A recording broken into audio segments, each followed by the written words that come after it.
Hapa kuna ng'ombe yangu sijui. Ama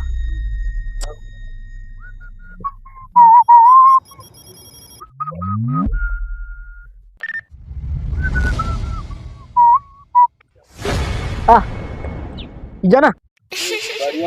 Niko poa. Naona nikutembea.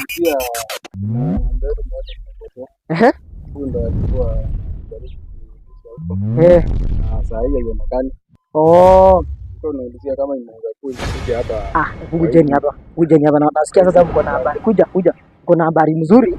Hiyo ndo natakanga. Unajua tukiongelea mambo na kulisha, hiyo ndo mambo sasa ni muhimu sana katika maisha ya vijana. Ati unasema?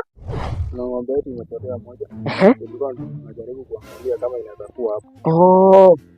Na ukiangalia hapo unaweza ona kama kuna ng'ombe inakaa yako. Hebu cheki. Kuja angalia. Angalia ng'ombe. Kani? Ndio pale. Inaonekana huo ndo unasema hii sasa hii? Ndio. Unaona inakaa yako? Ndio hii. Ndio hii. Ndio hii. Huyu ameniandika sasa. Ameniajiri.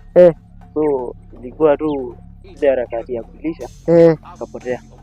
Sasa vijana, unajua watu ni kuongea. Sasa mimi pia nimepewa kazi. Ya bosi wangu hata sasa hivi nikimpigia simu.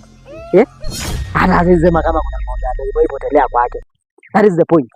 Sasa ukisema hadi ng'ombe ni yako, ndio hiyo tumeiona. Hapa tunaweza kosana any time.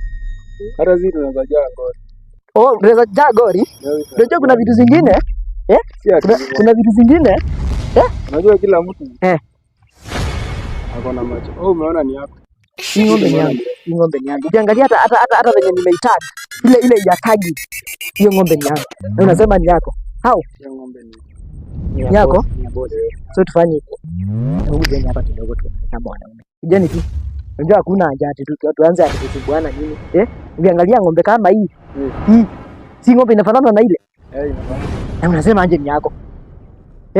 Kuna mahali uliandika jina ukasema ni yako? Sisi tunajua tu ni yetu. Tunajua. Najua. Sasa venye tutafanya, unajua kuna kuanga vizuri. Kuja kijana. Kuna mambo na kusumbuana. Sasa tuaje? Kuna ng'ombe yenu hapa? Kuna ng'ombe yenu? Kuna ng'ombe yenu semeni ndio ama la? Wacha tuende tutakuja kesho. Mtakuja? Tutakuja kwa boma. Muende kabisa. Hapa hakuna ng'ombe yenu. Muende kabisa. Sawa?